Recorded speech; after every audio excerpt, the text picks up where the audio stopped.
influencer Dr. Richard Lee. Gak tanggung-tanggung, Richard Lee yang juga pernah berseteru dengan kita langsung memposting bukti chat Nikita dengan seseorang. Nampak jelas isi chat yang menyebut, "Yang realita dulu aja, aku di rumah, kamu di penjara." Unggah bukti Nikita bersosmed dengan membalas DM di akun media sosialnya, Richard Lee senggol Menteri Koordinator Bidang Hukum Hak Asasi Manusia.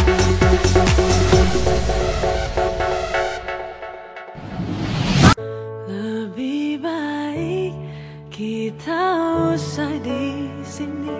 Penyanyi Raisa Andriana lagi trending di media sosial.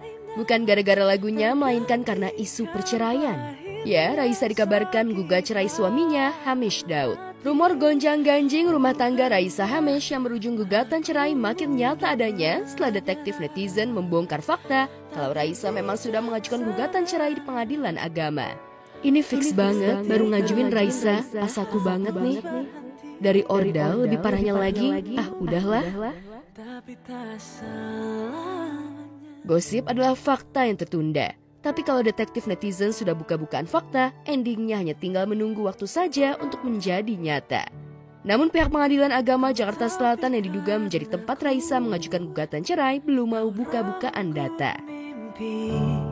Belum, barusan selesai sidang kayaknya ya. Jadi langsung ke sini, jadi belum dapat informasi. Ini sudah sore Bang, sudah jam pulang ya. Untuk pastinya coba tanya aja mendingan sama yang bersangkutan dulu. Udah memasukkan belum gugatannya ke sini gitu loh. Tapi dari pihak sini belum menerima berkas apapun? Kami belum dapatkan informasi untuk itu. Belum dapat informasi atau belum ada koordinasi dari pihak pendaftaran? Belum dapat informasi untuk itu ya.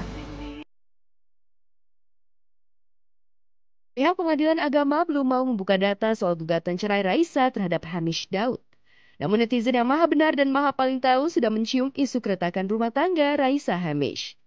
Yang paling jadi sorotan, Hamish terciduk menghapus semua foto kebersamaannya dengan Raisa di media sosial. Termasuk foto momen 8 tahun wedding anniversary mereka 3 September 2025. Ironisnya, Hamish malah masih memajang foto momen perayaan ulang tahun ke-7 pernikahan mereka 3 September 2024. Caption Hamish yang ditulis dalam bahasa Inggris jadi sorotan. "Tak ada pernikahan yang mudah, apalagi 7 tahun bersamaku. Terima kasih telah menjagaku, sahabat terbaikku di masa-masa indah dan tim pendukungku di masa-masa sulit.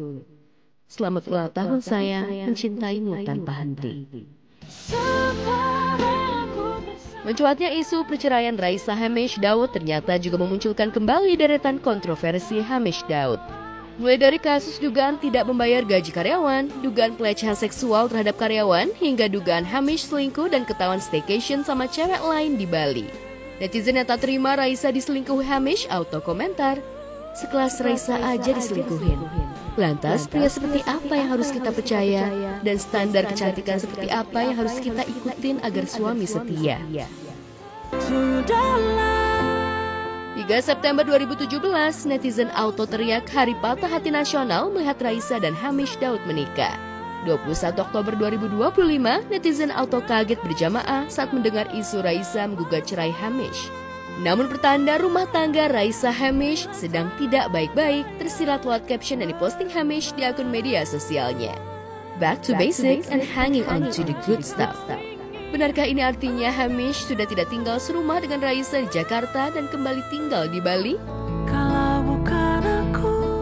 Tak hanya Hamish yang kasih kode sudah tinggal di Bali, Raisa lewat lagunya, si paling mahir juga soal memberikan pertanda kalau ia sudah lelah menghadapi masalah keluarganya dengan Hamish. Padahal menikah dengan Raisa yang penyanyi terkenal bukanlah impian Hamish. Pria kelahiran Gosford, Australia 8 Maret 1980 itu saat mendambakan punya istri yang pure mengurus rumah tangga. Nyanyi atau ibu rumah tangga? Ibu rumah tangga. Kenapa? You know, dari kecil aku juga, my dream was to have a stable home. You know what I mean? Like to have we grew up together, you know, like my upbringing. Tapi pengen banget punya kayak stable home yang kayak anak diurus, there's food, there's stuff yang kayak mungkin dulunya nggak dapet experience itu fully. Jadi aku pengen banget, that was my dream to have a structured home. Takkan pernah bisa Prahara rumah tangga Raisa Hamish memang masih sebatas rumor. Belum ada keterangan resmi dari keduanya. Namun saat resepsi pernikahan Luna Maya dan Maxim Bouthia di Jakarta 31 Juli lalu, Raisa Hamish masih terlihat harmonis dan datang kondangan berdua.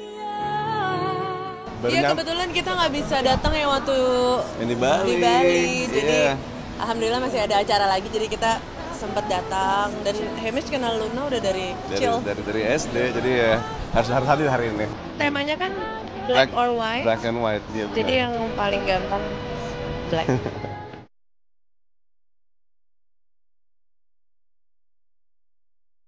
Pernikahannya dengan Hamish Daud dikabarkan sudah berada di ujung perceraian. Namun Raisa tetap berusaha bahagia. Bahkan Raisa masih bisa membahagiakan orang lain dengan memberikan wedding surprise.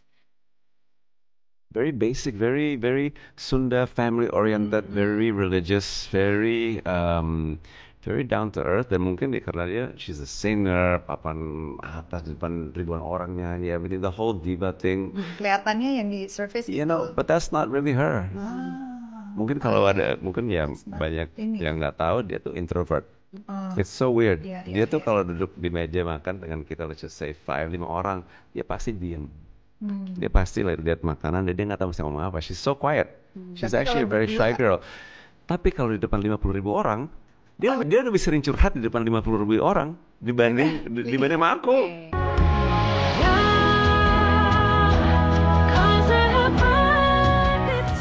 Jika memang kabar Raisa menggugat cerai Hamish Daud benar adanya, hal itu menjadi ujian dahsyat lagi bagi Raisa. Sebelumnya Raisa diterpa ujian berat lantaran sang mama Ria Mariati harus menjalani perawatan intensif di rumah sakit karena sakit kanker paru-paru stadium 4. Kini Raisa diterpa ujian bahtera rumah tangganya dengan Hamish di ambang perceraian. We both have the goal untuk kayak punya rumah tangga yang structured, yang old fashioned, yang ya gitulah, we're respectful of each other, and it's yang ya maksudnya alhamdulillah itu it works out for us. Kita coba nggak berantemin tentang hal-hal yang mungkin banyak couples berantem hal-hal tentang mungkin uang atau tanggung jawab atau trust. Trust is the most important thing. Benarkah kau ingin menyerah?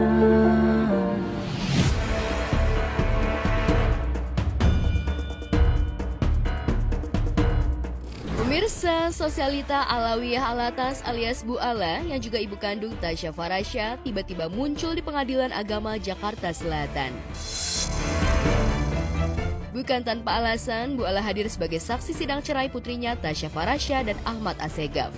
Kedatangan Bu Ala sontak mencuri perhatian pengunjung sidang. Tampil berkelas mengenakan busana dan kacamata serba hitam, ia menjadi salah satu saksi dari 5 saksi yang dihadirkan pihak Tasya. Sidang yang beragendakan pembuktian dari pihak Tasya sebagai penggugat tidak dihadiri Tasya dan Ahmad Assegaf, pihak yang bercerai. Lantas benarkah kesaksian Bu Ala, manajer, babysitter, dan karyawan Tasya adalah pembuktian dari pihak Tasya yang semakin memperkuat isi gugatan cerai dan memuluskan keinginan cerai Tasya yang juga sudah lebih dulu ditalak Ahmad? Dan apa pula isi kesaksian mereka?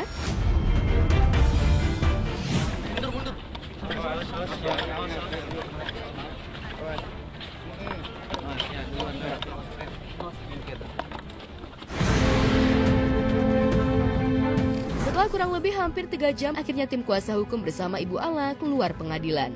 Namun sayang, ketika ditanyakan perihal kasus anaknya, Ibu Ala hanya meminta doa agar permasalahan yang dihadapi putrinya cepat selesai dan dapat berakhir dengan baik. Terima kasih banyak udah pada disini atas perhatiannya semua. Saya cuma minta doa semuanya untuk kelancaran urusan terbaiklah pokoknya. Mana aja? Tasya. Agenda hari ini adalah pembuktian ya teman-teman, pembuktian dari kami sebagai penggugat. Apa sih yang kami bawa hari ini? Pembuktian ini pada dasarnya bagi kami untuk membuktikan dalil-dalil gugatan kami. Sehingga hari ini kami telah membawa saksi, ada 5 orang saksi dan juga ada daftar bukti disertai dengan bukti-buktinya. Saksi ini 5 orang, kurang lebih tadi ada ibunya Bu Tasya, Bu Ala. Tasya melibatkan ibu kandung Alawiyah Alatas karena salah satu orang yang paling mengetahui permasalahan rumah tangga Tasya dan Ahmad. Tasya Farasya juga menyerahkan sejumlah bukti yang berkaitan dengan dalil gugatan cerainya. Bukti itu disinyalir berkaitan dengan dugaan Ahmad Assegaf menggelapkan uang perusahaan Tasya. Lantas benarkah selama 8 tahun menikah, Tasya tersiksa dengan perangai Ahmad? Salah satunya yang kerap memanfaatkan kebucinan Tasya demi menggerus uangnya hingga sebanyak 23 miliar ambiar raib tak berbekas. Itu ada bapak-bapak ganteng di sana, coba minta penjelasan sama bapak pengacara kita ya. Jadi memang fokus kami kan bagaimana caranya ini diputus cerai. Jadi kita berusaha membuktikan apa yang kita dalilkan dan fokusnya apa.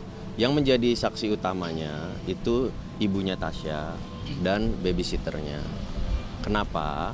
Karena ibunya Tasya tahu betul kondisi di rumah dari sejak menikah, termasuk babysitternya. Tambahan barang bukti sih sebetulnya bukan tambahan barang bukti ya, Memang karena barang bukti ini baru hari ini kita sampaikan. Iya, betul. Jadi tadi barang bukti ya kembali lagi yang kita sampaikan untuk menguatkan dalil-dalil kami.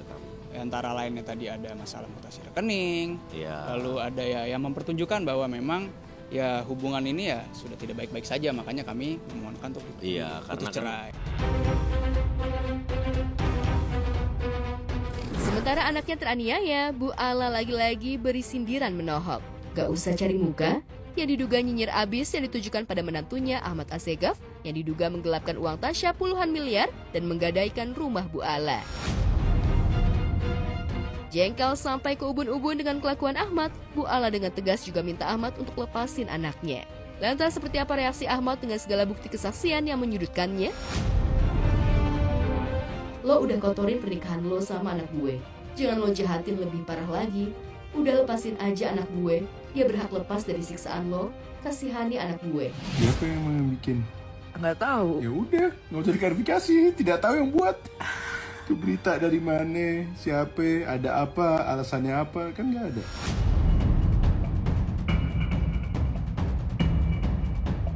Jika nantinya majelis hakim mengabulkan permohonan cerai yang diajukan Tasya Farasya, maka kembaran Tasya Tasya ini akan menyandang status janda, namun ia tetap mencari getol, mencari cuan dan endorsan di aktivitas sosial medianya. Ada yang mention aku kalau dia itu jual lukisan. Akhirnya aku beli lukisan. Dan sekarang lukisan udah sampai. Aku beli lukisan ini untuk mengganti lukisan lama aku yang penuh memori agar menciptakan memori baru. Mari kita unboxing bersama-sama lukisannya. Wah, ini tuh warna favorit aku banget, abu-abu. Kalau buat interior tuh aku paling suka kalau nggak krem abu-abu.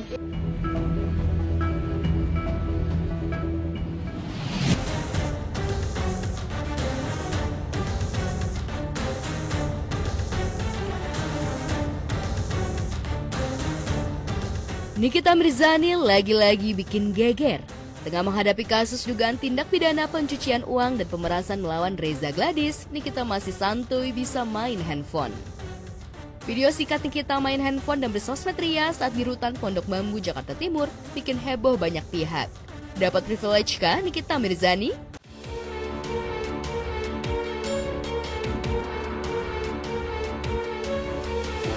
Kehebohan ini nggak hanya mengundang komentar netizen, tapi juga influencer Dr. Richard Lee. Nggak tanggung-tanggung, Richard Lee yang juga pernah berseteru dengan Nikita, langsung memposting bukti chat Nikita dengan seseorang. Nampak jelas isi chat yang menyebut, "Yang realita dulu aja, aku di rumah, kamu di penjara." Unggah bukti Nikita bersosmed dengan membalas DM di akun media sosialnya, Richard Lee senggol Menteri Koordinator Bidang Hukum Hak Asasi Manusia, Imigrasi dan Pemasyarakatan Indonesia, Yusril Iza Mahendra. Gak cukup posting soal Nikita bersosmed, Richard Lee memancing penasaran banyak orang lantaran kasus yang dihadapi Nikita sebenarnya melibatkan dua orang lain yang tidak ditetapkan sebagai tersangka, seperti halnya Nikita Mirzani dan Ismail Marzuki asistennya. Inikah strategi influencer ternama untuk serang balik Nikita?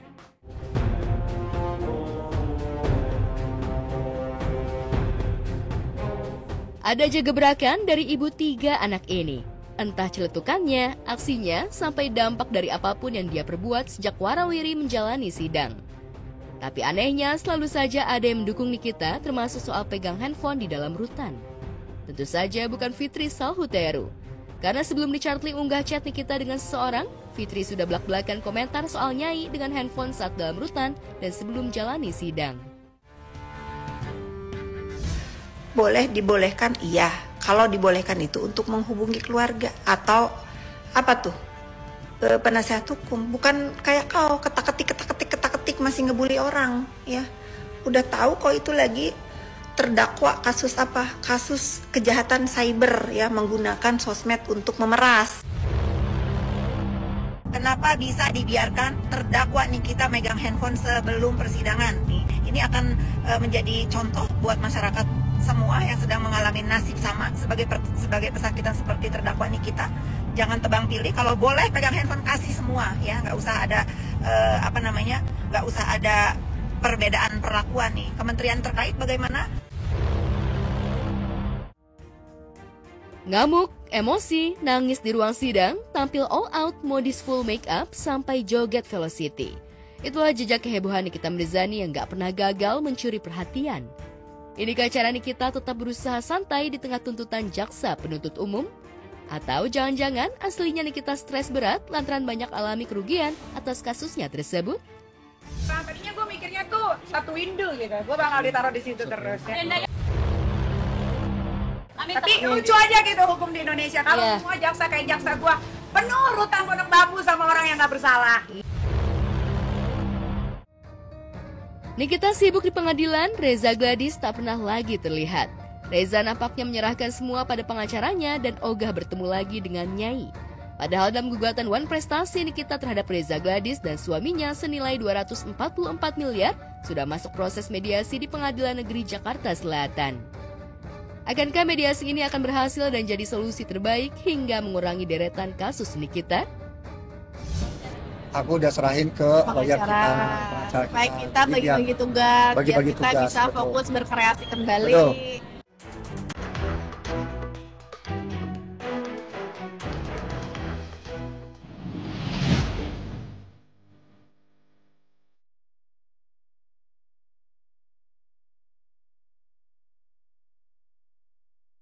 Proses hijrah Selin Evangelista kerap dapat pujian. Tak banyak cerita, Selin mantap berhijrah dan mulai fokus pada kegiatan yang lebih religius. Tapi belakangan ramai di media sosial penampilan lawas Selin Evangelista sebelum dirinya berhijab. Tak ingin ambil pusing dengan ramainya pro dan kontra, Selin santai dan unggah ulang sebuah tulisan bijak, seolah ingin menyampaikan bahwa ia tengah berproses. Dan tak hanya itu, ternyata Selin telah matang-matang mempertimbangkan sejumlah job dan proses hijrahnya saat ini.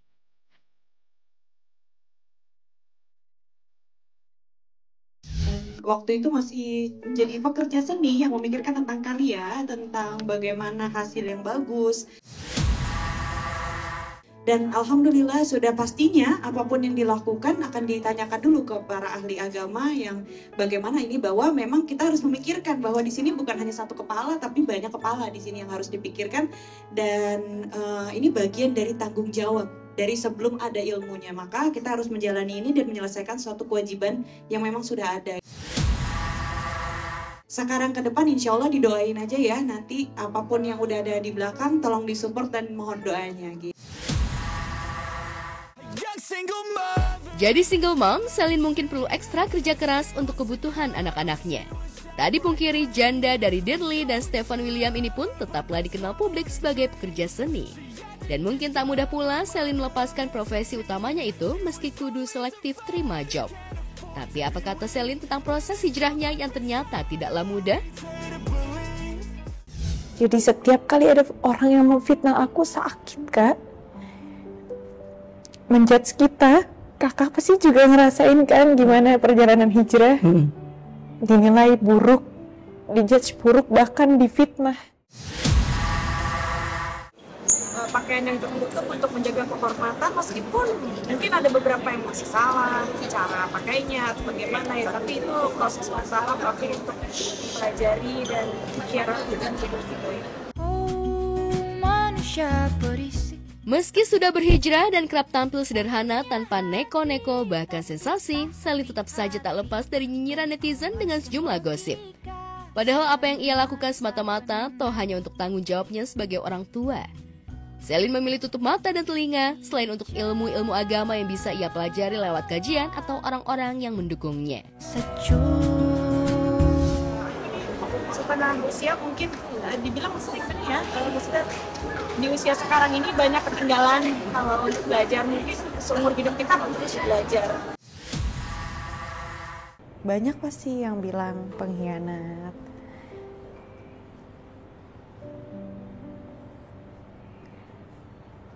Mungkin dari sisi karena aku punya anak, pasti kan anak aku juga berdampak. Ya, di lingkungan dia.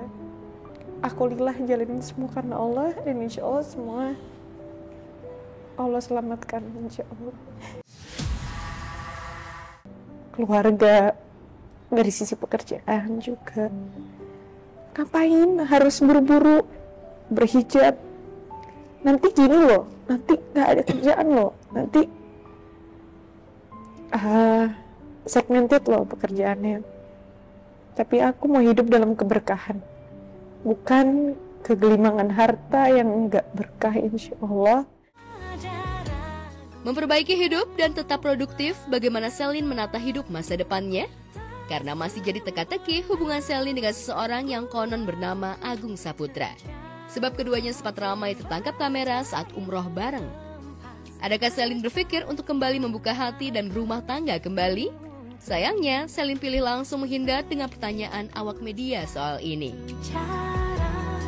Makin ngerasa rezekinya berkah berlimpah gitu kan.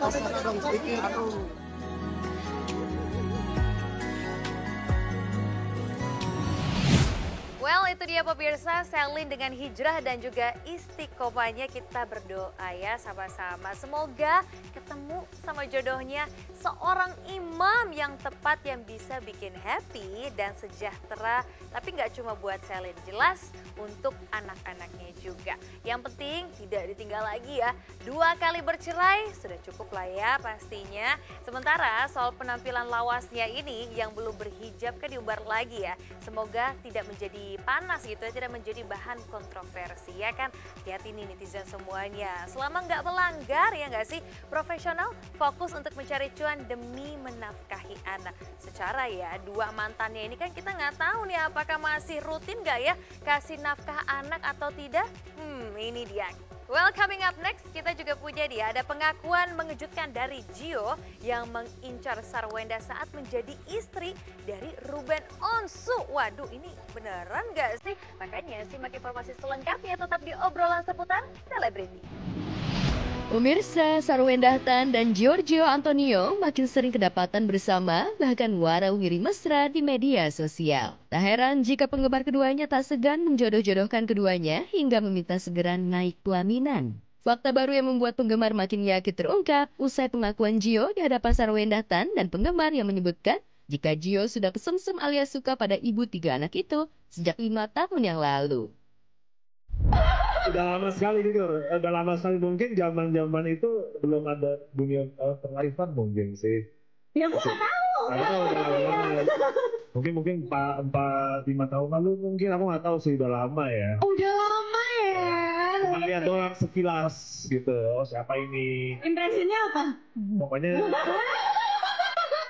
Memendam rasa sejak 5 tahun tentu tak mudah bagi pria yang kini dipanggil dengan sebutan Papio itu. Sebab pada saat itu, Sarwenda Tan yang dipanggilnya Mamio masih berstatus sebagai istri Ruben Onsu. Namun impiannya untuk dekat dengan wanita pujaan sudah menjadi kenyataan.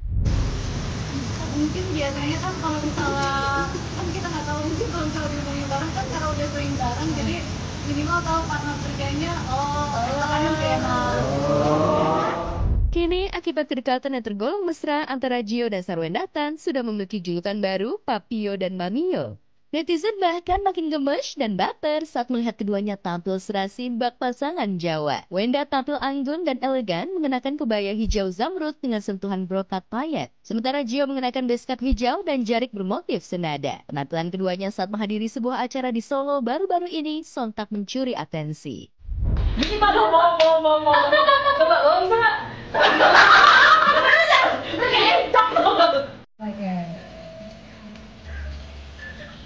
Baik, jadi sore hari begitu luar biasa, sudah hijrah dan ini dan juga ada Sergio dan Sarwenda juga Jojo. Selamat datang.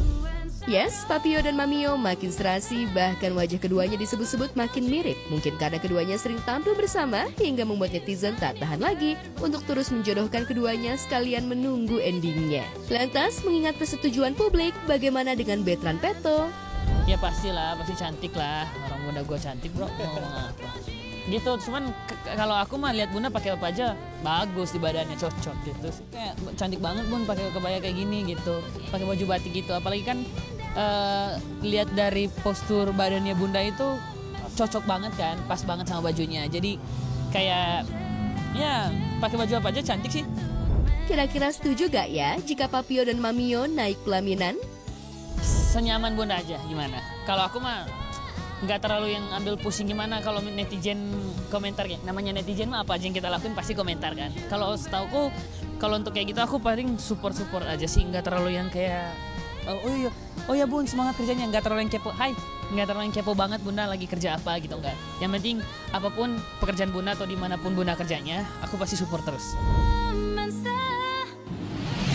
Mamio, Papio, aduh pasangan ini ya, pasangan bucin yang bikin kalau misalkan kita ngelihat mereka tuh bisa sampai senyum-senyum sendiri gitu. Apalagi kalian mungkin ya yang kalau yang jomblo ini pemirsa. Karena gini loh, bikin kita auto baper juga ikutan ya, mesranya tuh berasa gitu sampai ke sini. Tapi nggak nyangka ya kalau Gio ini ternyata udah ngeker Wenda nih dari 5 tahun lalu. Bayangkan 5 tahun lalu. Jadi tuh naksir gitu ya, ditahan lama banget karena nggak mau jadi babinor, perebut bini orang. Makanya pas udah bukan lagi nih istri orang, Gio langsung tancap gas gitu ya, mepet Wenda, nggak pakai lama tentunya. Tapi yang menjadi pertanyaan besar yang bikin fans kepo gitu ya, luar dalam nih kita nanya-nanya ini kapan nih dihalalinnya ya. Aduh, jangan cuma drama aja please, jangan bikin netizen semuanya jadi kecewa. Harus nih ya sampai ke pelaminan. Oke deh pemirsa semuanya, sekarang waktunya kita berpisah. Tapi sebelum itu, Natasha pengen ingetin lagi untuk terus saksikan ya obrolan seputar selebriti yang tayang setiap hari Senin sampai dengan hari Jumat pukul 7.30 pagi waktu Indonesia bagian Barat. Akhir kata, Natasha Jerbadia pamit undur diri. I'll see you next time. Bye-bye, have a good day.